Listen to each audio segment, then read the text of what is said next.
দেশের পরিস্থিতি ক্রমশ ঘোলাটে হতে শুরু করেছে। সরকার ইতিমধ্যেই তার নিরপেক্ষতা নিয়ে প্রশ্নের মুখে পড়েছে। সরকারে থাকা ছাত্র নেতৃবৃন্দ তারা নতুন রাজনৈতিক দল করবেন অনেকদিন ধরে শোনা যাচ্ছিল। নাগরিক কমিটির নামে তারা একটা সংগঠন করেছেন। তারা বলছেন এটা নাগরিকদের কমিটি, অরাজনৈতিক সংগঠন, কিন্তু বাস্তবতা দেখা গেছে সরকার যখনই কোনো রাজনৈতিক দলের সঙ্গে আলোচনায় বসতে যাচ্ছে তাদেরকে রাজনৈতিক দল হিসেবে ট্রিট করা হচ্ছে। এবং সরকারের যে ছাত্রনেতারা আছেন এবং সরকারের বাইরে যে ছাত্রনেতারা ওই নাগরিক কমিটির সঙ্গে আছেন তারা মোটামুটিভাবে খুবই ঘনিষ্ঠ এবং অন্তত 5 জনকে বলাই যায় তারা ইতিমধ্যেই আমাদের সমাজে, রাষ্ট্রে নতুন করে নতুন পঞ্চপাণ্ডব হিসেবে স্বীকৃত। ইতিমধ্যেই ধারণা দেওয়া হয়েছে, যদিও সরকার প্রধান নিজেও এই দল গঠন করাকে প্রচ্ছন্ন সমর্থন দিয়েছেন। সেটা তার ফাইন্যান্সিয়াল টাইমসের সঙ্গে যুক্তরাজ্য ভিত্তিক সংবাদ মাধ্যম তার সাক্ষাৎকারে স্পষ্ট হয়েছে।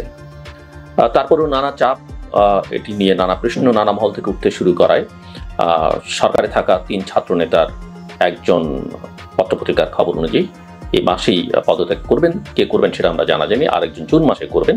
কিন্তু প্রশ্ন হচ্ছে, যখন নির্বাচনের দাবিটা দ্রুত করবার জন্যে, যখন দেশের একটি বড় রাজনৈতিক দল বলছে যে জুলাই আগস্টের মধ্যেই নির্বাচন করা সম্ভব, যখন সাধারণভাবে একটা ধারণা প্রতিষ্ঠিত হয়েছে যতক্ষণ পর্যন্ত নির্বাচন না হচ্ছে দেশের অবস্থা ক্রমশ খারাপ হতে থাকবে, এবং প্রায় অধিকাংশ মানুষই একমত এখন, যারা একেবারেই অন্ধ সরকারের সমর্থক না বা এই সরকারকে দীর্ঘদিন ক্ষমতায় দেখতে চাইছেন না, তারা সবাই এই বছরের ডিসেম্বরের মধ্যে নির্বাচন চান। এখন প্রশ্ন হচ্ছে, সরকারের থেকে এই যে ধাপে ধাপে পদত্যাগ করে তারা তো এই অভিযোগে অভিযুক্ত হবেনি যে তারা আসলে দলটা গুছিয়ে নির্বাচনের আগে এখান থেকে সরে দাঁড়াতে চাইছেন। ইতিমধ্যেই তারা যা করেছেন সেটাকে অনেকেই মনে করেন ক্ষমতার অপব্যবহার করে, ক্ষমতাকে ব্যবহার করে তারা দল করছেন, একটা কিংস পার্টি করছেন। কাজেই আমার ধারণা যে এই প্রক্রিয়াটা কারো কাছে খুব একটা সাধুবাদ পাবে না, কারো কাছে গ্রহণযোগ্য হবে না। পদত্যাগ করতে হলে, দল করতে চাইলে এক্ষুনি করে ফেলতে হবে, সবাইকে করে ফেলতে হবে, অন্তত 3 জনকে তো করতেই হবে। এবং সেটা যদি তারা না করেন তাহলে আসলে এই সরকার প্রশ্নের মধ্যেই থাকবে, প্রশ্নের মুখেই থাকবে, এবং তাদের অধীনে একটা ভালো নির্বাচন হবে কিনা সেটা নিয়ে সংশয়ের সন্দেহের যথেষ্ট অবকাশ আছে। দেশে নানা রকমের সংকট, দ্রব্যমূল্যের ঊর্ধ্বগতির কথা আমরা প্রায়শই বলি, আইন শৃঙ্খলা পরিস্থিতির কথা আমরা বলছি, বৈদেশিক যে সহায়তা সেটা কমে আসছে নানাভাবে, সব মিলিয়ে একটা জটিল পরিস্থিতির মধ্যে বাংলাদেশ। এবং অনেকেই বলছেন যে শেখ হাসিনার আমলে যে ঘটনাগুলো আমরা দেখেছি তার থেকে পরিস্থিতি কতটা উন্নতি হলো, এ কথা ঠিক সবাই এক বাক্যে বলবেন যে তারা খুশি শেখ হাসিনা এখানে নেই। কিন্তু পরিস্থিতির একটা উন্নতি সবার প্রত্যাশা ছিল, এবং যেখানে সরকার প্রধান প্রফেসর মোহাম্মদ ইউনূসের মতো আন্তর্জাতিক ব্যক্তিত্ব, কিন্তু ঘটনা ঘটছে ঠিক তার উল্টো। এমনকি যে গুম খুনের বিরুদ্ধে আমরা বিগত সরকারের আমলে এত কথা বলেছি, সেখান থেকে পরিস্থিতি যে খুব বেশি উন্নতি হয়েছে এমনটা বলা যায় না। শুধু গত 5 মাসেই নিরাপত্তা হেফাজতে 17 জন মানুষের মৃত্যু হয়েছে, 17 জন, এবং এরা মারা গেছেন সবাই আইন শৃঙ্খলা রক্ষাকারী বাহিনীর হেফাজতে। তার মধ্যে যৌথ বাহিনীর হেফাজতে মারা গেছেন 10 জন, এবং যারা মারা গেছেন তারা ক্রস ফায়ার বা নির্যাতনের শিকার হয়ে মারা গেছেন। ওই যে তথাকথিত বন্দুকযুদ্ধ, সেই একই স্টোরি, সেই বিএনপির আমলে যে অপারেশন ক্লিন হার্ট থেকে শুরু হয়েছিল। পরিস্থিতির সরকারের বদল হয়েছে, সময় গড়িয়েছে, কিন্তু পরিস্থিতির কিন্তু কোনো উন্নতি হয়নি। সেনাবাহিনীকে অন্তর্ভুক্ত করে পুলিশ এবং আইন শৃঙ্খলা রক্ষাকারী যে অন্যান্য বাহিনীগুলো আছে তাদের সমন্বয়ে গত সেপ্টেম্বরের 3 তারিখ থেকে আগ্নেয়াস্ত্র, অবৈধ অস্ত্র উদ্ধার এবং অপরাধীদের গ্রেফতারের অভিযান শুরু করে যৌথ বাহিনী। এবং বিভিন্ন সংবাদ মাধ্যম যে তথ্য জানিয়েছে তা থেকে দেখা যাচ্ছে যে, এবং এই তথ্যগুলো এক জায়গায় সন্নিবেশিত করেছে মানবাধিকার সংগঠন আইন ও সালিশ কেন্দ্র। তাদের তথ্য বলছে যে জানুয়ারি মাসে মারা গেছে 5 জন। সরকার দায়িত্ব গ্রহণ করেছে গত বছরের 8 অগস্ট, আমাদের সেটা মাথায় রাখতে হবে। অর্থাৎ প্রতি মাসে গড়ে 3 জনের বেশি মানুষ নিরাপত্তা হেফাজতে মৃত্যুর ঘটনা ঘটেছে। 2024 সালে 12 মাসে আইন শৃঙ্খলা বাহিনীর হেফাজতে মোট 21 জনের মৃত্যু হয়েছে বলে আইন ও সালিশ কেন্দ্রের তথ্য থেকে আমরা জানতে পেরেছি। এখন প্রশ্ন হচ্ছে যে ডক্টর মোহাম্মদ ইউনূসের সরকারের অঙ্গীকার, এই সরকারের অঙ্গীকার হচ্ছে, এবং এটাকে অন্যতম অঙ্গীকার আমরা বলতে পারি, যে গুম খুন এবং বিচার বহির্ভূত হত্যা থেকে জাতিকে মুক্তি দেয়া, এবং রাষ্ট্র যে সন্ত্রাস করে, রাষ্ট্রীয় সন্ত্রাসের যে ভয়ভীতি বা ভয়ভীতির যে আবহ, সেখান থেকে দেশবাসীকে মুক্ত করা।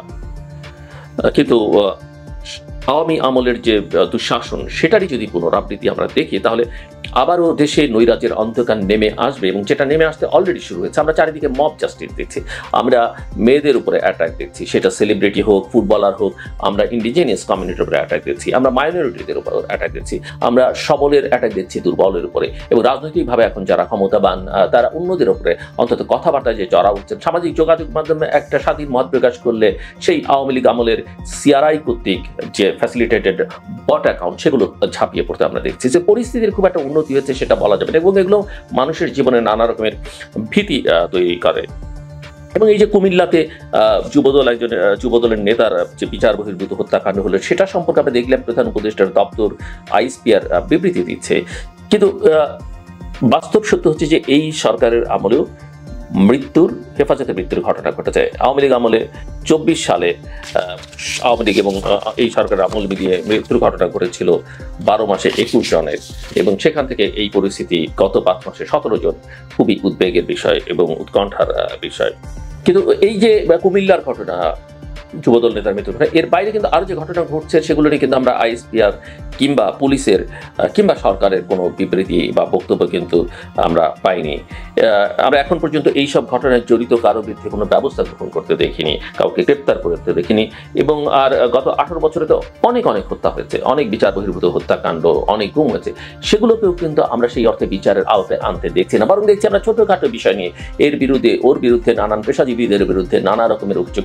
নিশ্চয়ই তারা সরকারের সেই স্বৈরাচারের দোষর ছিলেন, কিন্তু দোষরদের নিয়ে এত বেশি ব্যস্ত দেখছি মূল ক্রিমিনালদের বরং আড়াল করবার, দেশ থেকে বেরিয়ে যাবার এবং তাদের বিরুদ্ধে সেই অর্থে কোনো ব্যবস্থা গ্রহণ কিন্তু আমরা দেখছি না।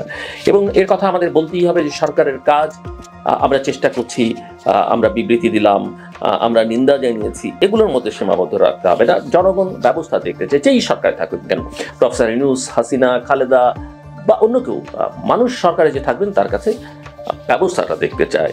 এবং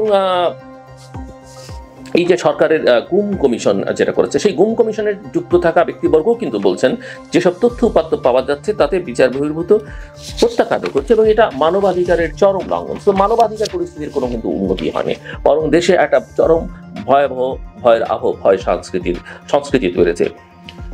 এবং সংকটটা আরেকটা বেড়েছে পুলিশকে দিয়ে, সেনাবাহিনী দিয়ে পুলিশের কাজ করানো। কিন্তু আমরা জানি যে সেনাপ্রধান বেশ কয়েক মাস আগে বলেছেন যে পুলিশের কাজ করার জন্য সেনাবাহিনী তৈরি না, বা তারা যোগ্য না, আসলে তাদের ট্রেনিংটাও সেরকম না, কিন্তু আমরা সেই কাজটা তাদেরকে দিয়ে করাতে দেখছি। এবং এতে করে সেনাবাহিনীও কিন্তু নানাভাবে প্রশ্নের মুখে পড়ছে, বিতর্কের মধ্যে পড়ছে। মাথায় রাখতে হবে যে সিভিলিয়ানদের হ্যান্ডেল করা সেনাবাহিনীর কাজ নয়, এবং সেই কাজ সম্পর্কে তারা অভিজ্ঞ নয়। তারা যে শুধু বিচার বহির্ভূত হত্যায় জড়িয়েছে, সেনাবাহিনীকে যদি র্যাবের মধ্যে নিয়ে না আসা হতো তাহলে আমাদের সেনাবাহিনী এতখানি বিতর্কিত হতো কিনা সেটা ভেবে দেখবার বিষয়। সো তাদের বিরুদ্ধে এখন নানা অভিযোগ উঠছে। যারা এইসব কাজের সঙ্গে যুক্ত, সেনাবাহিনী বলি, পুলিশ বলি, তাদের বিরুদ্ধে ডাকাতির অভিযোগ, ছিনতাইয়ের অভিযোগ, বাড়ি দখলের অভিযোগ, মানুষ পাচার করার মতো অভিযোগ উঠেছে। এবং এই অভিযোগ আগেও ছিল, ব্যাংক দখল, ব্যবসা প্রতিষ্ঠান দখল, এই কাজগুলোতে বিগত সরকার সেনাবাহিনীকে বা গোয়েন্দা সংস্থাগুলোকে ব্যবহার করেছে। সো কুমিল্লার ঘটনায় যদি আমরা বলি, এর সঙ্গে যে শুধু সেনা সদস্যরাই জড়িত সেটাও আমরা কিন্তু নিশ্চিত হতে পারি না, বা সেটাও নিশ্চিত করে কেউ বলতে পারে না। এর পেছনে আরও কি আছে সেটা কিন্তু খতিয়ে দেখা দরকার। এবং আইনি বলা আছে যে বাহিনী জড়িত থাকুক না কেন, হত্যা বা ধর্ষণের মতো অপরাধের বিচার প্রচলিত আইনে সিভিল কোর্টে হতে হবে, তা না হলে ন্যায় বিচার পাওয়া নিয়ে সন্দেহ আছে। কাজেই সেনা আইনে ন্যায় বিচার পাওয়া নিয়েও কিন্তু অনেকে সংশয় প্রকাশ করেছেন। বাংলাদেশের ইতিহাসে 53 বছরে অনেক বিচার সেনা আইনে হয়েছে, এবং যেগুলোর সঙ্গে সিভিলিয়ানরা যুক্ত, এবং সিভিলিয়ানদের কাছে সেটা পরিষ্কার নয় যে ওই বিচারগুলো সঠিক হয়েছে কিনা, বা কোনো প্রকৃত ঘটনাকে আড়াল করবার জন্য হয়েছে না। সো আমরা মনে করি যে সিভিল দায়িত্ব পালন করতে গিয়ে সেনাবাহিনীর সদস্য যেসব অপরাধের সঙ্গে জড়িত হয়ে পড়ছেন, তাতে আমাদের সেনাবাহিনীর, দেশপ্রেমিক সেনাবাহিনীর যে ভাবমূর্তি সেটা অনেক ক্ষেত্রে ক্ষুণ্ণ হচ্ছে। আমরা আশা করব সেনা নেতৃত্ব এই বিষয় নিয়ে ভাববেন, এবং তারা এই বিষয়ে বেসরকারি প্রশাসনের সঙ্গে বা সরকারের সঙ্গে এই বিষয়ে তারা তাদের আলোচনা চালাবেন, এবং একটা যৌক্তিক সিদ্ধান্তে তারা উপনীত হবেন। Subscribe to my channel.